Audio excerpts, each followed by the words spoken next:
प्रिय मित्रों, जय श्रीमन नारायण। आज आपके लिए प्रथम शुद्ध श्रावण कृष्ण पक्ष में आने वाली एकादशी कब है।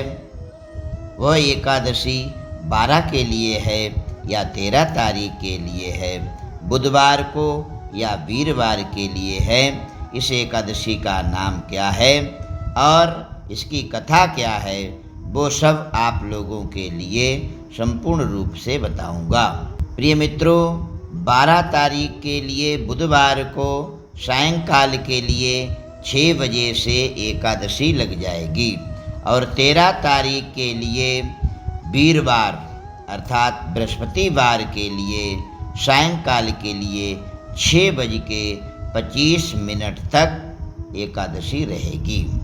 शुक्रवार को द्वादशी रात्रि में 7:18 तक द्वार रहेगी। तो जिन लोगों ने व्रत रखना है वो 13 तारीख के लिए बृहस्पतिवार के लिए इस एकादशी का व्रत रखेंगे और इसकी आप सभी लोग कथा सम्यक रूप से सुने। इस कामिका एकादशी की कथा कुंती पुत्र युधिष्ठिर के पूछने पर भगवान श्री कृष्ण नंदन ने विस्तार पूर्वक श्रावण मास के कृष्ण पक्ष की एकादशी का नाम और कौन से देवता का पूजन करना चाहिए, विधि क्या है, वो सारी विधि भगवान श्री कृष्ण के मुखारविंद से आप लोग श्रवण करेंगे। भगवान श्री कृष्ण नंदन बोले कि हे राजन, इस एकादशी की कथा कहता हूँ, ध्यान पूर्वक सुनो। एक समय इस एकादशी की पावन कथा को भीष्म पितामह ने लोकहित के लिए नारद जी से कहा था। एक समय नारद जी ने पूछा कि हे पितामह, आज मेरी श्रावण मास के कृष्ण पक्ष की एकादशी की कथा सुनने की बड़ी इच्छा है, अतः अब आप एकादशी की व्रत कथा विधि सहित सुनाइए। भीष्म पितामह नारद के वचनों को सुनकर के बोले कि हे नारद जी, आपने मुझसे अत्यंत सुंदर प्रश्न किया है। आप ध्यान लगा करके इस कथा के लिए श्रवण करें। श्रावण मास के कृष्ण पक्ष की एकादशी का नाम कामिका एकादशी है। एकादशी की कथा के सुनने मात्र से ही वाजपेय यज्ञ का फल मिलता है। कामिका एकादशी के व्रत में शंख चक्र गदाधारी विष्णु भगवान की पूजा करनी चाहिए। शंख चक्रम सकिरीट कुंडलम सपीत वस्त्रम सरसीरुहेक्षणम सहार वक्षस्थल कौस्तुभ श्रियम नमामि विष्णु शिरसा चतुर्भुजम। ऐसे भगवान चतुर्भुज रूपधारी भगवान से प्रार्थना करे। जो मनुष्य इस एकादशी की धूप दीप नैवेद्य आदि से भगवान विष्णु की पूजा करते हैं और उनके लिए तुलसी पत्र चढ़ाते हैं, उन्हें गंगा स्नान के फल से भी बड़ा फल मिलता है। सूर्य एवं चंद्र ग्रहण में केदारनाथ और कुरुक्षेत्र में स्नान करने से जो पुण्य मिलता है वो पुण्य विष्णु भगवान की भक्ति पूर्वक पूजा करने से घर बैठे आपको प्राप्त हो जाती है। ऐसी भक्ति एकादशी के लिए ही, क्योंकि एकादशी पुण्य पवित्र पावन पर्व है। श्री विष्णु भगवान के पूजन का फल समुद्र और वन सहित पृथ्वी दान करने और सिंह राशि वालों को गोदावरी नदी में स्नान करने के फल से भी अधिक होता है। व्यतिपात में गंडकी नदी में स्नान करने से जो फल मिलता है वो फल भगवान की पूजा करने से मिलता है। क्योंकि गंडकी नदी नेपाल में है और भगवान शालिग्राम की शिला से स्पर्श करके वो नदी निकली है, इसलिए गंडकी नदी पावन पवित्र है। संसार में भगवान की पूजा का फल सबसे अधिक है।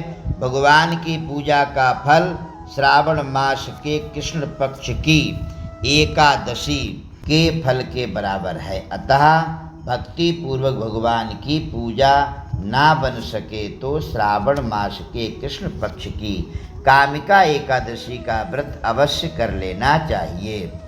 आभूषणों से युक्त बछड़ा सहित गौदान करने से जो फल मिलता है वो फल कामिका एकादशी के व्रत से मिल जाता है। इतना पैसा खर्च करने के बाद जो आपको पुण्य मिलता है वो फल केवल एकादशी के व्रत के मात्र से मिल जाता है। ऐसी एकादशी, पवित्र एकादशी का कौन उपवास नहीं करेगा। अर्थात सभी लोगों को एकादशी का व्रत रखना चाहिए। जो उत्तम द्विज ब्राह्मण श्रावण मास के कृष्ण पक्ष की कामिका एकादशी का व्रत करते हैं तथा विष्णु भगवान की पूजा करते हैं, उससे समस्त देव, नाग, किन्नर, पितृ आदि की पूजा हो जाती है। सर्वदेव नमस्कारम केशवम प्रतिगच्छति। भगवान का पूजन करने से सभी देवी देवताओं का पूजन हो जाता है। इसीलिए जो पाप से डरते हैं उन व्यक्ति को विधि विधान के सहित इस व्रत को करना चाहिए। संसार सागर तथा पापों में फंसे हुए मनुष्यों को इनसे छूटने के लिए कामिका एकादशी का व्रत करना चाहिए। कामिका एकादशी के व्रत से समस्त पाप नष्ट हो जाते हैं। संसार में इससे अधिक पापों को नष्ट करने वाला कोई और उपाय नहीं है। हे नारद जी, स्वयं भगवान ने अपने मुख से कहा है कि मनुष्यों को अध्यात्म विद्या से जो फल मिलता है उससे अधिक फल कामिका एकादशी का व्रत करने से मिल जाता है। इस व्रत के करने से मनुष्य अंतिम समय में अनेक दुखों से युक्त यमराज तथा नरक के दर्शन नहीं करता। कामिका एकादशी के व्रत तथा रात्रि के जागरण से मनुष्य को योनि नहीं मिलती, अर्थात कीट पतंग की योनि नहीं मिलती है। वो सीधे शाश्वत वैकुंठ धाम के लिए जाता है। जो मनुष्य श्रावण मास के कृष्ण पक्ष की कामिका एकादशी को तुलसी से भक्ति पूर्वक श्री नारायण भगवान विष्णु जी की पूजा करते हैं, वे इस संसार सागर में रहते हुए भी इस प्रकार अलग रहते हैं जिस प्रकार से कमल पुष्प जल में रहता हुआ भी जल से अलग रहता है। भगवान की तुलसी दल से पूजा करने का फल 1 भार स्वर्ण और 4 भार चांदी के दान के बराबर होता है। श्री विष्णु भगवान रत्न मोती मणि आदि आभूषणों की अपेक्षा तुलसी दल से अधिक प्रसन्न होते हैं। जो मनुष्य भगवान की तुलसी दल से पूजा करते हैं उनके समस्त पाप नष्ट हो जाते हैं। हे नारद जी, मैं भगवान की अत्यंत प्रिय श्री तुलसी जी को नमस्कार करता हूँ। तुलसी जी के दर्शन मात्र से मनुष्य के समस्त पाप नष्ट हो जाते हैं और शरीर के स्पर्श मात्र से मनुष्य पवित्र हो जाता है। तुलसी जी को जल से स्नान कराने से मनुष्य की समस्त यम यातनाएं नष्ट हो जाती हैं। जो मनुष्य तुलसी जी को भक्ति पूर्व भगवान के चरण कमलों में अर्पित करता है उसे मुक्ति मिलती है।